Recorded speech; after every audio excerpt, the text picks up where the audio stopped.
nonetheless. But it's hard because we get some, weird things from Elevate. Sometimes, I don't get me wrong, I still feel sorry for them in terms of their very first week where their defenses wasn't up to scratch, but their attacks have been phenomenal. So depending on how the base builders have actually been for MCS, it's going to be debatable to see how things will pan out in this matchup. But I expect MCS to really bring their A game. If there's any, not say secret strategies, but anything they've not brought to the table yet leading into this matchup, they may need to do it earlier than required. And maybe there's some bits they want to save, but it is a Mobile Challenge Finals. But just to play it safe, they should maybe try and get this first W before hiding anything later on.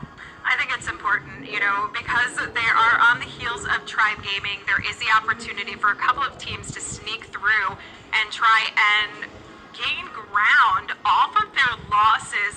It puts a lot of pressure on, but it also does motivate to say, hey, you got to keep focused.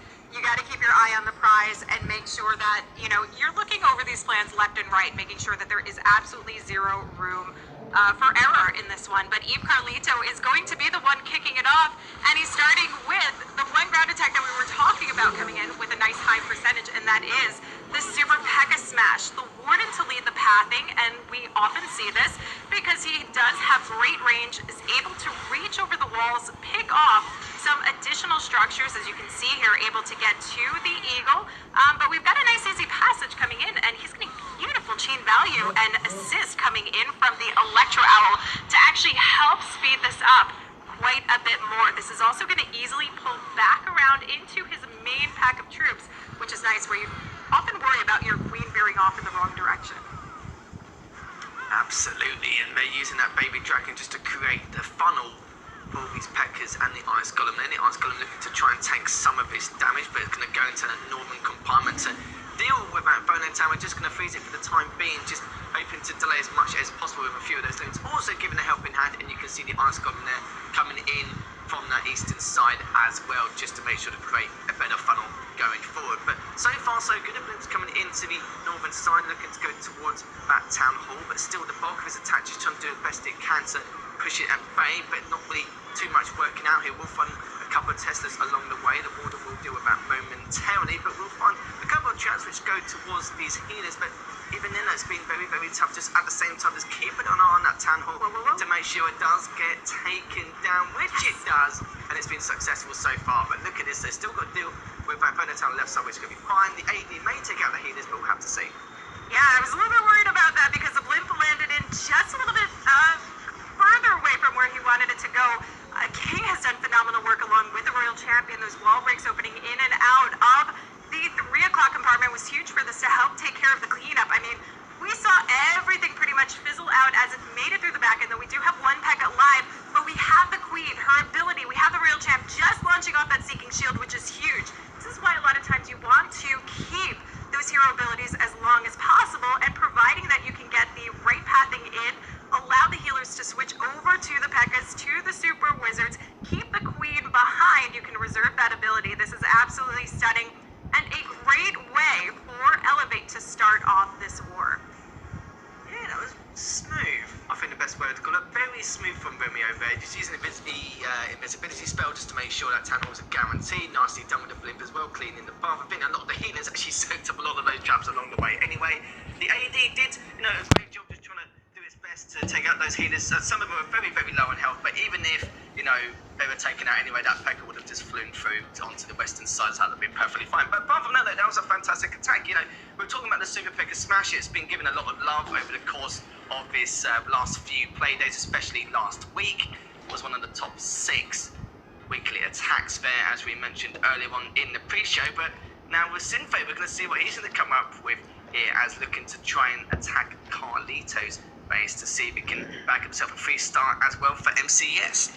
I love watching Cynthia attack because we never know exactly what we're going to get to see from him. Is it going to be Hogs? Is it going to be Dragons? Is it going to be Zapquake Lalo? Well, guess what? It's going to be the Skelly Donut Zapquake Lalo coming in straight to the core with the invisibility spells to help the Skellies from the Skelly Trap eliminate the Clan Castle troops. This is stunning. This is great. This is something that we see him often do.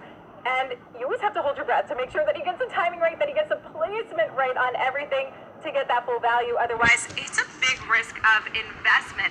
Now he also manages to take down the scatter shot as well, which is leaving him with an exterior one that's an easy push for the Royal Champ to come in, sneak through, take it on.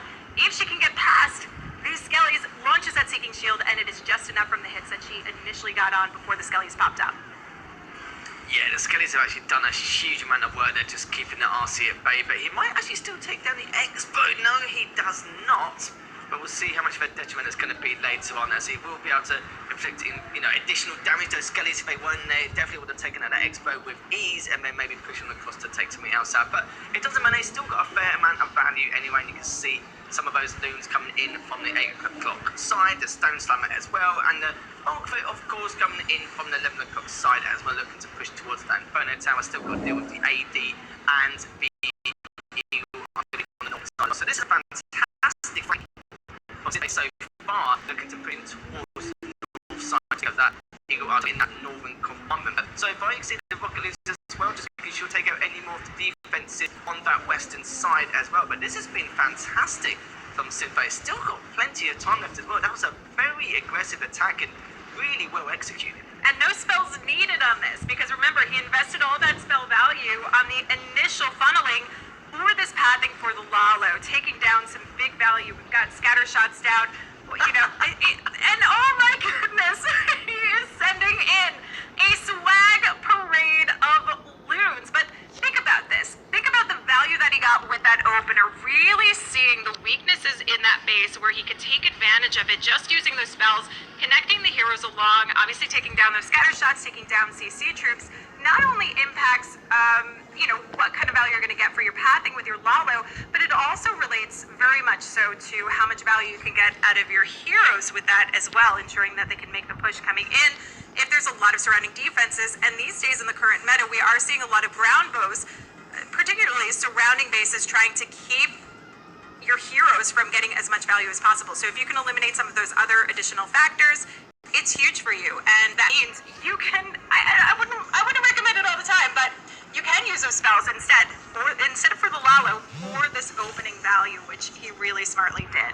But Colin coming in now, we've got some drag bat action, and I know this is one of my favorites. I don't know about for you, but it's been amazing to see how incredible not only that these high hit point dragons are doing, but the value that bats can pick up along with it for the cleanup on the back end.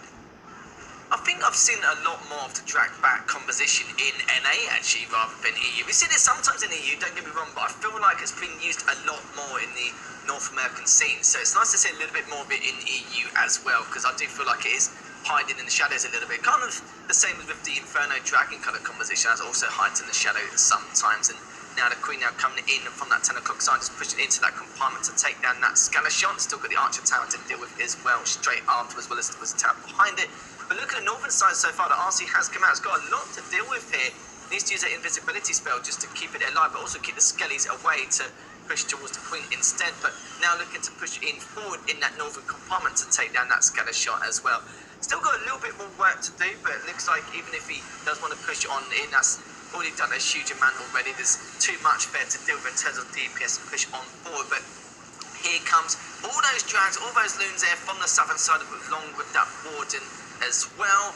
Going to be taking on that southern compartment, including that Eagle artillery. But looking very good so far. A couple of drags have actually swerved towards that left-hand side, but will be come back in anyway, take out that Wizard Tower. But so far, so good. It's a fair amount of defense left. Still got a few of those Inferno Towers and the Town Hall to deal with. But speaking of the Town Hall, we'll have to deal with that Tornado Trap. We've still got a fair amount of HP here. Just using another spell just to make sure it's successful in being able to make it in. And it does make it in, even though the Sweeper pushes it back ever so slightly. But it's just not going to be enough as the Blimp does successfully make it into the Town Hall compartment. Yeah, it was unfortunate to see the King not be able to pick up that value, which means the Royal Champ had to come in and compensate, wasn't able to work through with the dragons instead. But you can see how, again, powerful these dragons are. The bats coming through for the cleanup, not a lot of risk on the back end with the splash damage, so they're able to quickly work along, allow the dragons the opportunity to take care of the storage cleanup while the bats pick off these defenses. This multi was a one less risk here, did drop the freeze, and not enough to actually take it down. But let's see if the dragons have time to come through. one more storage to go. They still need to force their way into the center of the base, but there's a huge pack working together along with the Warden, so there still is enough time to get this done. And it did look like the multi took some hits already, which is going to help loosen up the damage. Might have taken maybe just like one hit here, but more than enough for these dragons to take it down. And with that, we have Kala coming in with another 3-star for Elevate, which puts them 2 for 2 going up against MCES.